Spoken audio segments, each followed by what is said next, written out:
Hello and welcome to Prudent Media News. Now a look at the headlines.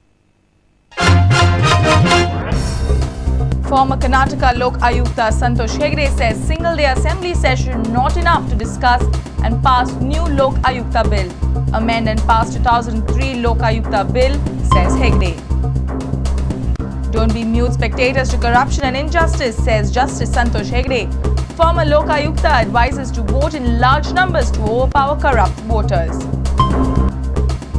MPD Chairman Mara Pandian hopes early solution to restart naphtha and ammonia supply. Government awaits District Collector's report. Collector awaits controller of explosive NOC.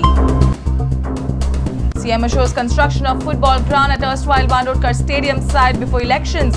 Full stadium to be built after the assembly poll, guarantees CM. Nisa Alvarez defeats Alisha Alfonso, crowned ladies champion of the Vistar Group Table Tennis Tournament 2011.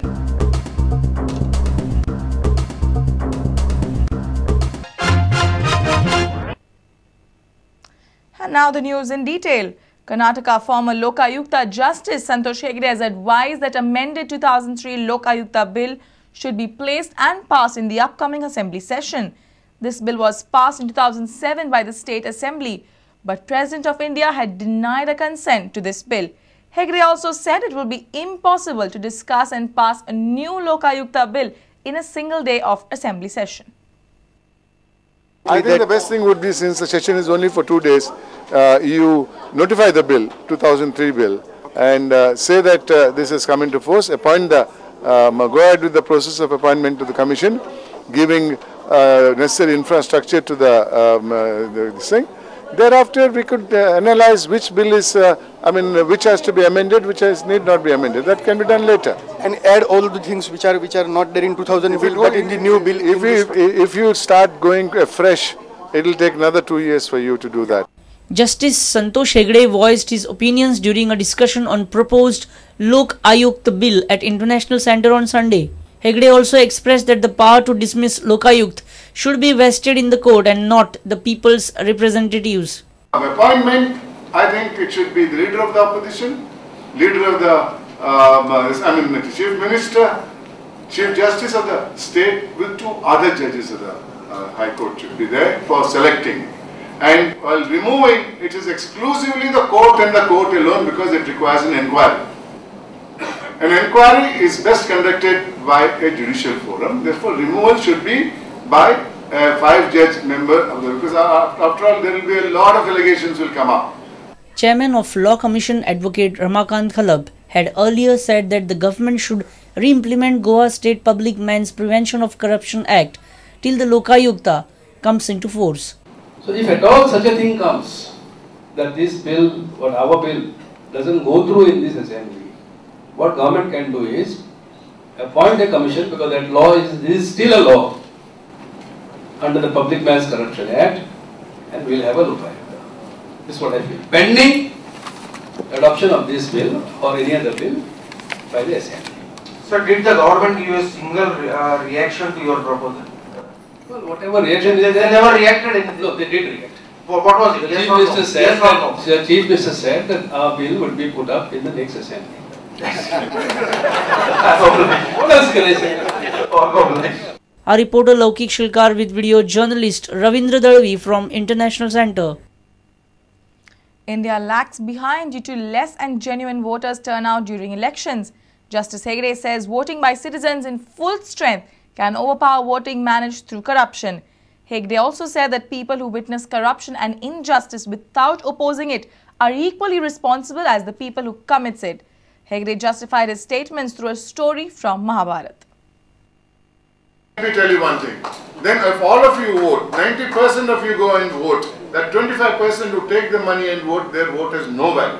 We have to make a change. Let me tell you, in 61 years of democracy, if country has failed, it's not only because of the elected representatives, it's because of the encouragement given by the voters. There was a very nice article about 6 months back in Times of India by a journalist called Guru Charan Das. How honest is the Indian Chief Minister, a Prime Minister? He says, I know he's financially honest, but then I got my doubts. So he goes into an anecdote in Mahabharata. When Draupadi's Vastraharana was going on, a group of people were pulling the sari. Another group was encouraging them. And a third group which put their head down and said, what's happening? And did nothing to protest. Then Vidur stands up. He says, is this our dharma? I have understood my dharma to mean that in a situation like this, half the punishment that is prescribed should go to those people who are actively committing the crime. 25% should go to those who encouraged. 25% should go to those who kept quiet and did nothing. And our Prime Minister is 25%. Ladies and gentlemen, that applies to you all. Those of you who keep quiet and do nothing about it and all, then you are guilty to the extent of at least 25% of what is happening in this country. Our reporter Laukik Shilkar with video journalist Ravindra Dalvi from International Center. MPD Chairman P. Mara Pandian hopes that the naphtha pipeline and ammonia tank issue will be solved by the next week. Naphtha pipeline can be recommissioned only after government gives a green signal. Presently, the pipeline is being tested. Government is awaiting district collector's report. However, the collector is waiting for the report of the controller of explosives. More than 1,000 workers are being laid off by the Zuari industries after the closure of naphtha pipeline from MPT to Zuari Nagar. Petrol Pump Owners Association has demanded that at least diesel and kerosene should be allowed through this pipeline. There are attempts to restart this pipeline. Like the whole work of what you call pumping the residue oil from the port area has been completed. Now that is completed, the next work will be the government agencies will try to certify that the 14-kilometer pipeline is safe and secure. When the state government is going to tell me that this pipeline is absolutely secure, I will try to bring the vessels, ships, and as a result we will be able to pump all the oil from the particular port to the place wherever they want to store it. Chairman informed us that issues of unloading and storage of ammonia and phosphoric acid will likely be solved by next week. I have requested them to come with the two plans, especially Zuari authorities. One is the short-term plan, another one is the long-term plan. The idea is not to deny any work to anyone. Because we are also concerned that the people are working here. The workers' welfare is more important. We would not like to go anyone on a layoff also. Next week we will take a decision which will be quite helpful to almost everyone with a minimum kind of a damage. We will ensure the security and safety of the people also. Meanwhile, the agitated Zuari workers met Vasco MLA Jose Philip D'Souza. He has assured to look into the matter. The repairs of the ruptured fuel line are also going on war footing. After flushing of the pipeline, ZIOL has cut the ruptured pipeline and carried out the welding of new pipe on Sunday. Our reporter from Murgaon, Surendra Madkekar. It's time now for a short break. Stay tuned.